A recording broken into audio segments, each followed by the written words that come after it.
है सम्यक दर्शन। मुझे मेरे परमात्मा पर पूरी श्रद्धा है। मेरे प्रभु ने जो कहा है वह सत्य कहा है। प्रभु को झूठ बोलने की कोई ज़रूरत नहीं।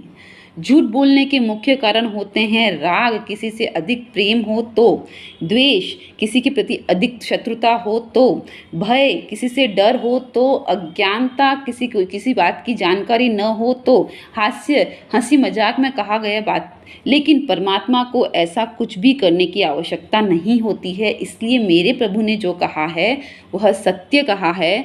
हाँ, आज मुझे वो समझने में थोड़ी दिक्कत हो रही है, पर एक ना एक दिन जिस तरह से आगे हमारे वैज्ञानिकों ने सभी चीज़ सिद्ध कर दी है, उसी तरह से एक ना एक दिन वैज्ञानिक ये भी सिद्ध कर देंगे। पर जब तक वह सिद्ध नहीं होता, पर मुझे मेरे प्रभु पे पूर्ण श्रद्धा है।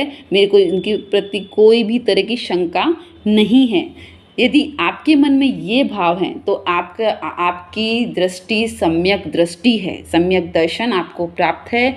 और इसीलिए ये सम्यकता हमारे में बनी रहे, इसीलिए सम्यक दर्शन की आराधना की जाती है। अगला पद सम्यक ज्ञान। महोपदार्थ यशो विजय जी महाराज साहब ने के द्वारा रचित उपदेश रहस्य नाम के ग्रंथ में लिखा है कि यदि किसी भी बड़े ग्रंथ को याद करना हो, पहले सारे छोटे ग्रंथों को समझना बहुत ज़रूरी है। छोटे ग्रंथों को समझने के लिए क्या करना पड़ेगा? उन्हें पढ़ना पड़ेगा। पढ़ने के लिए क्या करना पड़ेगा? उनके लिए समय निकालना पड़ेगा। अतः ये निश्चित कर लें कि रोज़ हमें 1 घंटा, आधा घंटा स्वाध्याय करना है, बुक्स पढ़नी है, तो उससे हमें आगे का अद्भुत ज्ञान प्राप्त होगा। हमारे शास्त्रों में असीमित ज्ञान है और इतना सुपर और वंडरफुल ज्ञान है कि हम जब पढ़ने जाते हैं तो हमारे रोंगटे खड़े हो जाते हैं। रोज़ परिवार के हर सदस्य आधे घंटे स्वाध्याय करें।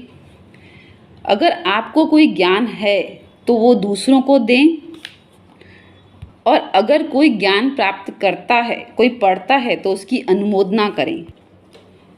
8वां है चारित्र। स्वयं की आत्मा के गुणों को पहचानना, वह है चारित्र। एक बार अपनी आत्मा से पूछिए तो सही कि जीव तेरा क्या होगा?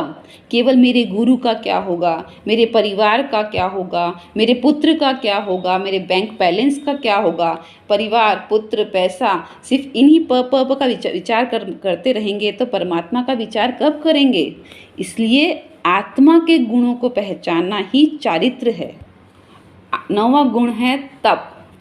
तप क्या है? तप के द्वारा कर्मों को तोड़ सकते हैं, आसक्ति पे विजय प्राप्त कर सकते हैं, इंद्रियों की गुलामी से बाहर आ सकते हैं। इसीलिए नवपद जी की ओली में आराधना में आम्बिल तप का सबसे अधिक महत्व है। किस पद की कैसे आराधना करनी है ये मैंने अपने पुराने वीडियो में बता दिया है।